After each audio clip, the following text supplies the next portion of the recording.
Saudara, saya senang sekali berjumpa dengan saudara walaupun keadaan di tengah-tengah kita tidak segampang dari minggu lalu. Tetapi kita tahu Tuhan ada bersama dengan kita.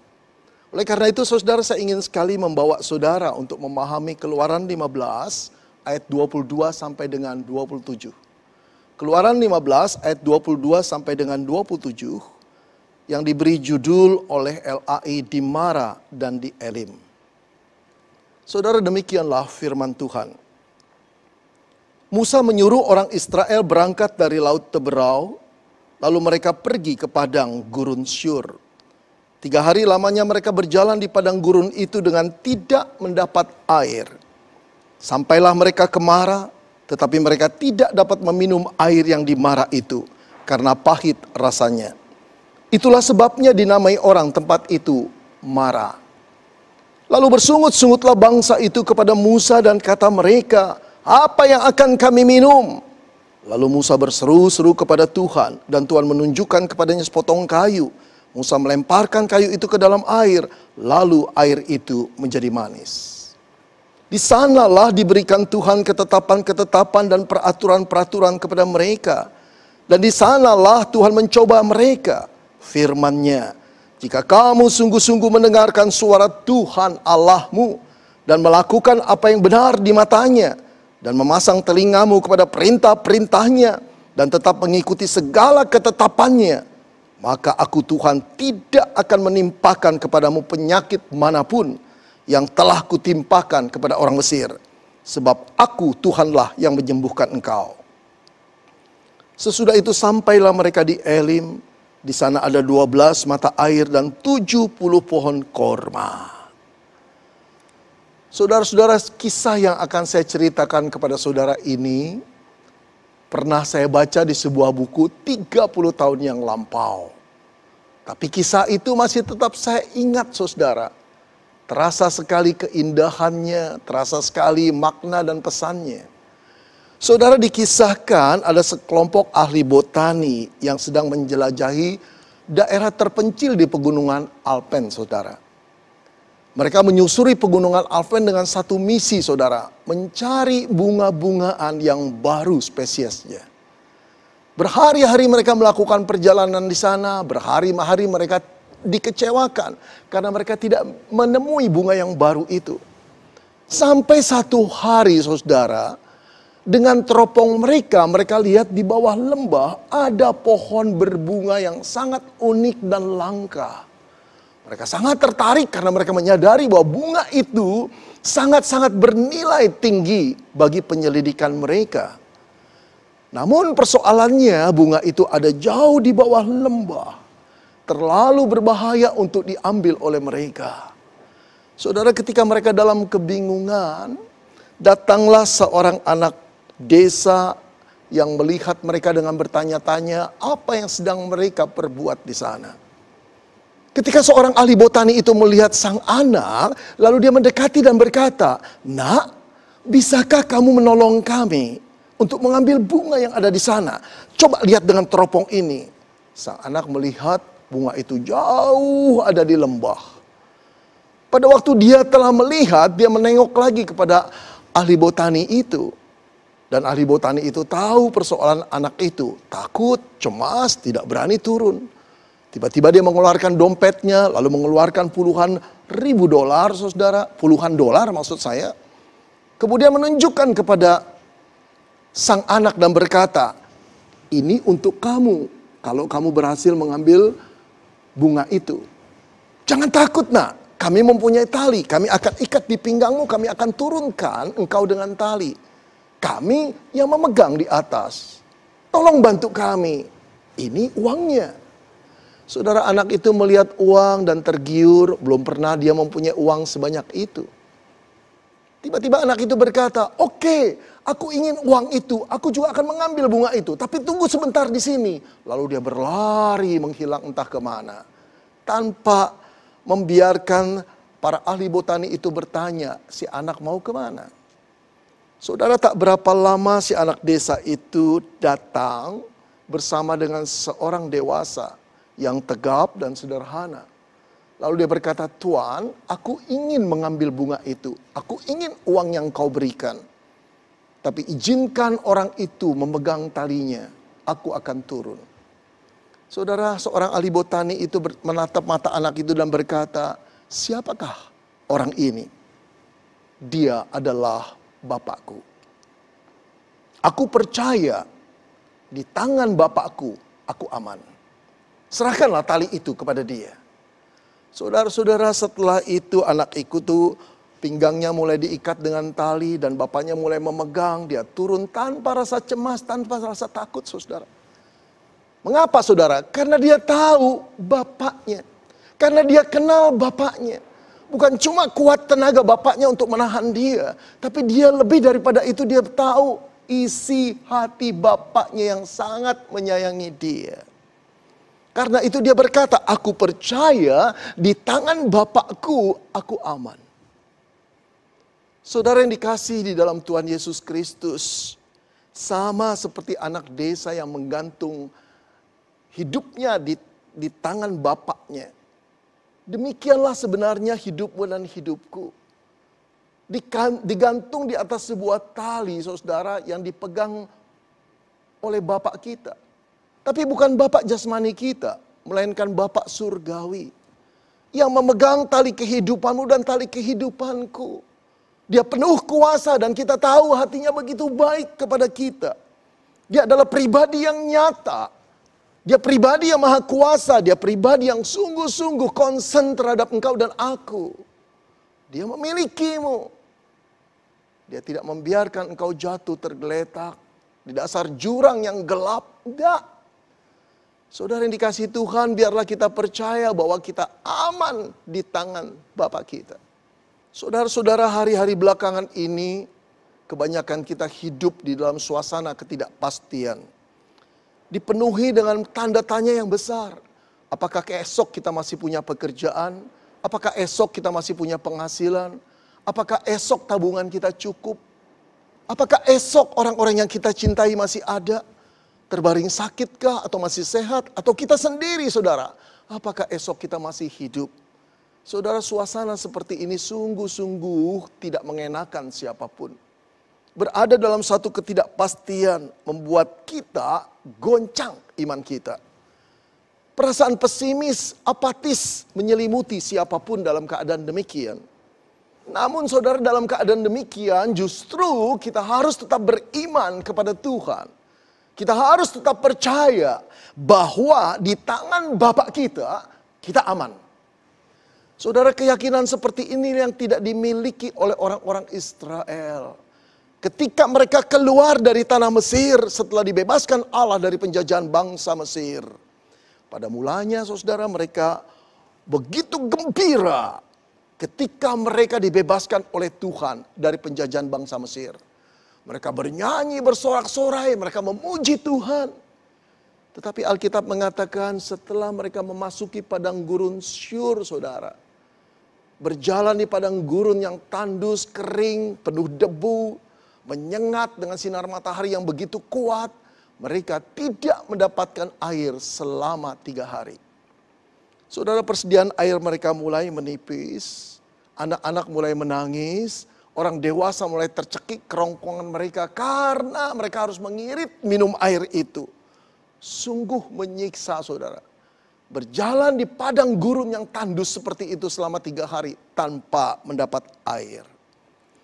Saudara, kita sadar bahwa persoalan air jauh lebih hebat daripada persoalan tidak ada makanan. Manusia bisa bertahan tanpa makanan beberapa hari. Tapi kalau manusia ada makanan tanpa air, akan lebih cepat binasa, saudara. Saudara, puncak kekecewaan mereka terjadi ketika mereka melihat di depan mereka ada oase yang jernih, penuh dengan air. Mereka berlari, pengharapan mereka muncul. Mereka berebut mengambil air itu dan meminum air itu. Tapi dalam tenggukan pertama saja, saudara, semua orang kembali memuntahkan air yang mereka minum itu. Mengapa, saudara? Karena air itu pahit rasanya. Saudara, air oase itu hanyalah PHP. Pemberi harapan palsu yang membuat mereka tambah kecewa, saudara. Saya membayangkan ini seperti kita melakukan perjalanan atau traveling ke Holy Land, saudara. Kalau kita mengambil jalur melewati Gunung Sinai yang panas, tandus, kering, menyengat itu, saudara. Dan persediaan air kita habis, kita ingin sekali minum. Kita berharap ada orang yang menjual minuman. Dan andai, saudara, di tengah-tengah kehausan kita yang menyengat itu, kita melihat ada satu kafe. Wow, pengharapan kita muncul. Lalu kita berlomba-lomba lebih cepat berlari ke sana, saudara. Tetapi saat kita mendekati pintu itu, pintu kafe itu tiba-tiba ditutup orang. Lalu tertera tulisan close. Aduh saudara, hancurlah harapan kita. Kecewalah kita mendapati hal seperti itu. Saudara, demikian juga bangsa Israel. Mereka kecewa, air yang dimarah itu pahit. Mereka jengkel kepada Musa. Sebetulnya mereka juga jengkel kepada Allah. Sukar bagi mereka untuk memahami tiang awan ada di atas mereka. Tanda Tuhan memelihara mereka. Tapi pada kenyataannya Allah yang berserta dengan mereka membiarkan mereka mengalami kehausan dan kekecewaan yang begitu besar. Saudara-saudara yang dikasihi Tuhan, di satu pihak kita bisa merasakan atau simpati dengan kekecewaan bangsa Israel. Tapi di sisi yang lain, saudara, kita miris melihat tingkah laku mereka, melihat iman mereka. Kenapa, saudara? Bukankah mereka telah menyaksikan 11 tulah yang Allah buat bagi mereka di depan mereka? 10 tulah itu terjadi di Mesir. 1 tulah itu Allah mengadakan mujizat membelah laut Teberau. Masih kurangkah mereka percaya kepada Allah bahwa di tangan Allah mereka itu aman? Dan kalau kita perhatikan, saudara, dari 10 tulah, 3 tulah itu bersangkut paut dengan air, saudara. Tulah pertama yang Allah lakukan di Mesir adalah Allah membuat, saudara, air sungai Nil menjadi darah. Tulah ke-7, saudara, Allah menurunkan hujan es di Mesir. Satu hal yang tidak pernah terjadi, satu hal yang mustahil untuk terjadi. Tapi Allah menunjukkan bagaimana es itu berada di dalam kuasanya. Hujan salju es turun di sana. Kemudian saudara-saudara, mujizat laut Teberau terbelah menjadi 2. Dan mereka berjalan di daerah yang kering dan selamat. Itu juga bersangkut paut dengan air, bukan? Saudara, 3 tulah ini ingin mengatakan bahwa Allah berkuasa atas alam semesta, termasuk air. Oleh karena itu, mengapa mereka tidak percaya kepada Tuhan? Seharusnya mereka percaya karena mereka telah melihat mujizat yang Allah buat. Saudara, di sini kita bisa mengambil satu pelajaran bahwa mujizat tidak selalu membuat orang lebih percaya kepada Tuhan. Banyaknya mujizat yang dialami oleh anak-anak Tuhan tidak selalu membuat anak-anak Tuhan itu lebih mempercayai hidupnya kepada Tuhan. Saudara, kebanyakan anak-anak Tuhan seperti bangsa Israel yang melihat mujizat hanya sebagai jawaban atas pemenuhan kebutuhan mereka yang mendesak. Bila mereka sakit, mereka memohon mujizat. Bila mujizat terjadi, mereka bersyukur kepada Tuhan kalau mereka telah sehat kembali. Saudara, bila mereka kesulitan keuangan, mereka berdoa agar mujizat terjadi. Kalau mujizat telah terjadi dan keuangan mereka telah selesai problemnya, mereka bersyukur kepada Allah karena Allah memulihkan keuangan mereka. Hanya sebatas itu, saudara. Tetapi tidak pernah ada muncul kerinduan untuk mengenal siapa Allah si pembuat mujizat di dalam hidup mereka. Tidak ada satu gairah untuk mengenal Allah dan mempercayakan hidup kepada Tuhan. Rumusnya minta, maka engkau akan memberi. Tidak punya keinginan untuk mengenal siapa si pemberi itu. Siapa si pembuat mujizat itu. Saudara, padahal Allah membuat mujizat maksudnya bukan tujuannya semata-mata untuk memenuhi kebutuhan kita yang mendesak. Tetapi Allah ingin memperkenalkan diri, siapakah si pembuat mujizat dalam hidup kita. Allah Bapa Pencipta yang mengutus Yesus Kristus datang ke dalam dunia untuk engkau dan saya. Saudara-saudara yang dikasihi Tuhan, barangkali di antara kita pernah mengalami mukjizat. Engkau bersyukur kepada Tuhan, aku pun bersyukur. Tapi jangan cuma berhenti sampai bersyukur. Kenallah Dia yang telah mengadakan mukjizat dalam hidupmu dan hidupku. Percayalah kepada Dia. Jangan abaikan Dia. Saudara-saudara, kita lanjutkan kembali kisah ini. Ketika melihat bangsa Israel kalap demikian rupa dan mendesak Musa, Alkitab mengatakan berseru-serulah Musa kepada Tuhan. Saudara, tidak cuma dikatakan berserulah Musa, tapi berseru-serulah Musa. Saudara-saudara, ini menggambarkan Musa itu terkejut melihat reaksi yang kalap dari bangsa ini.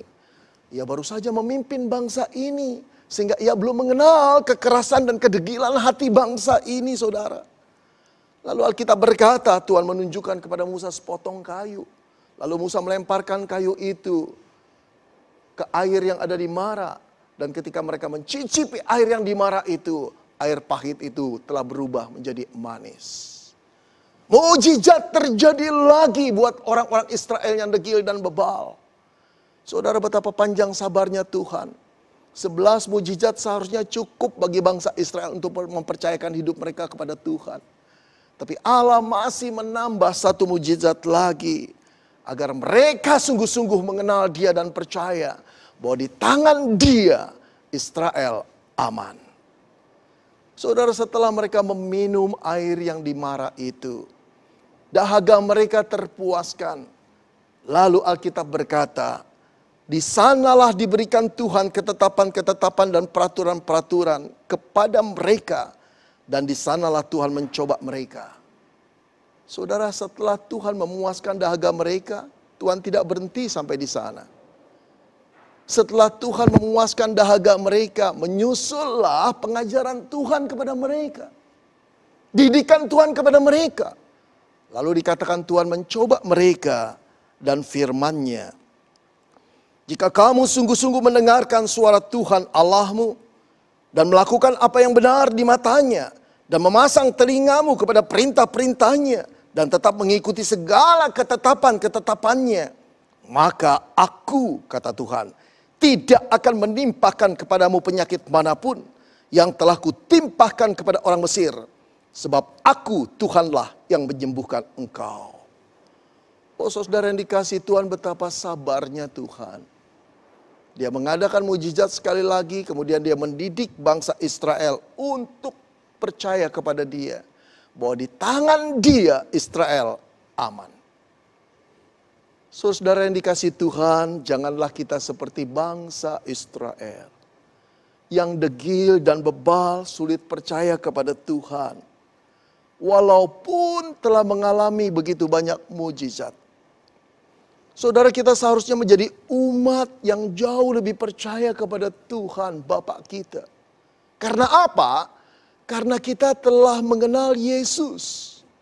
Ditebus di dalam pengorbanan. Kematiannya di kayu salib.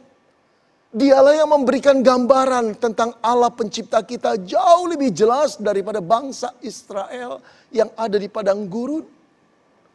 Saudara, melalui Yesuslah kita mengenal Bapa. Dia yang berkata bahwa Bapa itu mengasihi kita. Bahwa Bapa itu memelihara kita. Dialah yang berkata bahwa Bapa yang menebus kita, Bapa yang memelihara kita, Bapa yang mencipta kita itu adalah Bapa yang lebih besar daripada siapapun. Tidak ada satu orang pun yang bisa merebut kita dari tangan Bapa. Kita aman berada di dalam tangan Bapa kita. Karena itu percayalah kepada Dia. Saudara-saudara yang dikasihi Tuhan, saya kira jarang ada violis yang dalam sebuah konser tunggal mau meneruskan permainan biolanya bila satu senar biolanya putus. Tapi tidak dengan Nicole Paganini, saudara. Saat dia tengah asik memainkan sebuah lagu yang mempunyai komposisi yang begitu megah, dan seluruh penonton asik untuk melihat keahlian dia, tiba-tiba satu senarnya putus, saudara. Saat senarnya putus, dia diperhadapkan dengan dua pilihan. Untuk berhenti, menukar biolanya, lalu melanjutkan lagunya, atau melanjutkan ulang lagunya. Atau saudara, dia meneruskan dengan 3 senar. Dia memutuskan untuk terus bermain dengan 3 senar. Saudara, dengan susah payah dia mulai mengadakan keseimbangan untuk bagaimana dituangkan kemegahan lagu itu hanya dengan 3 senar. Tapi sayangnya belum berapa lama dia memulai penyesuaian. 1 senar biolanya putus lagi, saudara. Dia diperhadapkan dengan 2 pilihan, berhenti atau terus. Dia bertekad terus main, walaupun hanya 2 senar. Saudara, dia terus memainkan 2 senar. Orang mulai melihat dengan terpaku dan bertanya-tanya, kenapa dia tidak ganti biola? Buat apa diteruskan? Saudara, belum lagu itu selesai, tiba-tiba 1 senarnya putus lagi. Oh, saudara-saudara, Niccolo Paganini mulai diperhadapkan lagi dengan satu keputusan. Sekarang tiba berhenti atau terus lagi. Dan dia mengatakan terus bermain walaupun hanya dengan 1 senar. Saudara, saya percaya ada banyak penonton yang berkata, Paganini, kenapa engkau berkeras kepala? Tukarlah biolamu. Mainkan lagu itu dari awal. Itu jalan yang teraman, bukan? Tapi tidak buat Niccolo Paganini. Dia meneruskan lagu itu dengan 1 senar. Saudara-saudara, para penonton mulai menyaksikan dengan penuh pertanyaan, saudara. Tapi tiba-tiba di telinga mereka terdengar satu suara dari biesekan biola yang cuma 1 senar itu. Suara yang begitu indah dan luar biasa. Tidak pernah mereka bayangkan komposisi lagu yang megah itu dimainkan di atas 1 senar. Tetapi keahlian daripada Niccolo Paganini membuat mereka terkejut. Ternyata 1 senar itu jauh lebih indah daripada ketika senar biolanya lengkap 4 senar, saudara. Mereka terkagum-kagum, mereka terpaku, mereka menyaksikan pertunjukan itu. Saudara, setelah Niccolo Paganini menghabiskan lagunya, menyelesaikan lagunya, maka seluruh penonton itu memberikan standing applause dan bertepuk tangan tidak henti-hentinya. Luar biasa kisah itu, saudara. Saya percaya itu kisah abadi yang akan terus diceritakan oleh orang-orang. Saudara, terlepas daripada kemampuan Paganini dalam menggesek biola yang begitu luar biasa, sebetulnya yang lebih membuat kisah ini menarik adalah keberaniannya untuk meneruskan lagu itu, walaupun senar-senar biolanya putus. Saudara, inilah yang perlu kita teladani. Ada banyak anak Tuhan, saudara, yang teguh imannya, optimis sikapnya, giat pelayanannya, kalau hidupnya berjalan lancar, ekonominya berlimpah. Tetapi ketika ekonomi mengalami kesulitan, ketika tantangan hidup menjadi hal yang signifikan dan tidak membuat masa depannya menentu atau masa depannya cerah, ada banyak anak Tuhan yang mulai gentar, mulai tidak beriman kepada Tuhan, mulai gelisah, mulai apatis, mulai pesimis dan tidak lagi melayani Tuhan.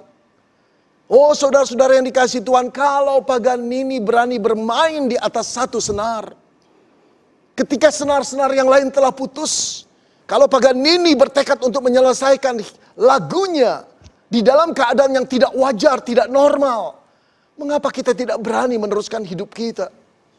Tetap optimis di dalam Tuhan, bahwa walaupun keadaan-keadaan tidak mendukung, aku percaya di tangan Tuhan aku aman. Saudara, kita bukan bersandar pada kekuatan kita sendiri, keahlian kita sendiri. Tapi kita bersandar pada kuasa Bapa yang mengasihi kita. Izinkan dia memegang tali hidupmu. Percayakan hidupmu kepada Bapa. Betapapun terjalnya lembah itu, betapapun menakutkannya lembah itu, engkau dipegang oleh tangan yang begitu mengasihimu dan penuh dengan kuasa yang akan menyelamatkanmu. Saudara, percayalah, di tangan Bapa kita aman. Saudara yang dikasihi Tuhan, kisah ini ditutup pada ayat ke-27. Keluaran 15. Sesudah itu sampailah mereka di Elim. Di sana ada 12 mata air dan 70 pohon korma. Lalu berkemahlah mereka di sana, di tepi air itu. Saudara, nampaknya ini cuma penutup kalimat yang menyatakan setelah itu mereka sampai di Elim. Ada 12 mata air dan 70 pohon korma. Lalu berkemahlah mereka di sana di tepi air itu. Tapi saudara tahukah, mengapa kisah ini ditutup dengan menceritakan ada Elim di sana? Saudara, jarak dari Mara ketika mereka bersungut-sungut mendapati air yang pahit itu, dengan Elim hanya 11 kilometer. Saudara, saya percaya penemuan Elim itu membuat orang Israel malu, saudara, akan fakta bahwa di depan mereka ada Elim yang telah Tuhan siapkan. Hanya 11 kilometer dari Mara, tempat mereka bersungut-sungut dan tidak percaya kepada Tuhan. Itu berarti Tuhan tahu kebutuhan mereka dan Tuhan sudah menyiapkan jalan keluarnya. Oh saudara yang dikasihi Tuhan, disinilah orang-orang Israel diajak untuk mempercayakan hidupnya kepada Tuhan. Yang kedua saudara, Tuhan mau mengatakan kepada Israel bahwa pencobaan-pencobaan yang mereka alami itu hanya di dalam batas kekuatan mereka. Karena saat mereka kehausan, Tuhan sudah siapkan di sana. Karena itu mereka harus percaya kepada Tuhan. Oh saudara yang dikasihi Tuhan, begitu juga dengan kita.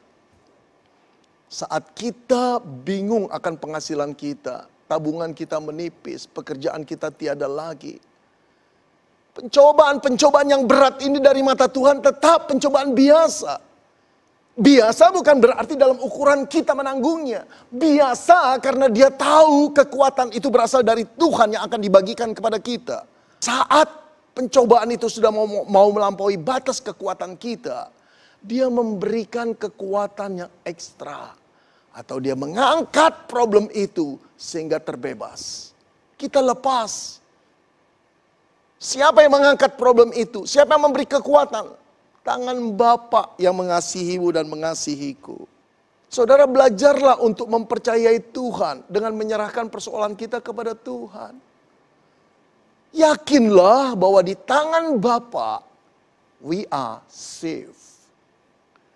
Saudara, ada pemandangan yang menarik ketika suatu kali saya duduk di sebuah kafe minum bersama istri saya. Kafe itu terletak di sebuah pertokoan yang begitu padat pengunjungnya. Hampir susah jalannya saudara. Yang menarik adalah ada seorang gadis kecil, kira-kira berumur 5 tahun. Menjinjing koper di kepalanya. Kalau saya amati koper itu pasti koper baru saudara. Nah saudara bayangkan dia berjalan di sebelah papanya yang tinggi besar dan mamanya yang cantik. Dia menentang arus daripada orang-orang banyak berjalan. Tentu saja tidak mudah bagi gadis berumur 5 tahun, apalagi dengan koper di atas kepalanya. Saudara, dia tersenggol-senggol kemari, dia terdorong ke kanan dan ke kiri. Beberapa kali juga mundur kembali. Saya memperhatikan saudara, sang ayah beberapa kali meminta gadis itu untuk menyerahkan koper kepadanya. Tapi gadis itu tetap bersikeras tidak mau menyerahkan koper kepada ayahnya. Saudara-saudara, saya tertarik sekali lalu berbisik kepada istri saya.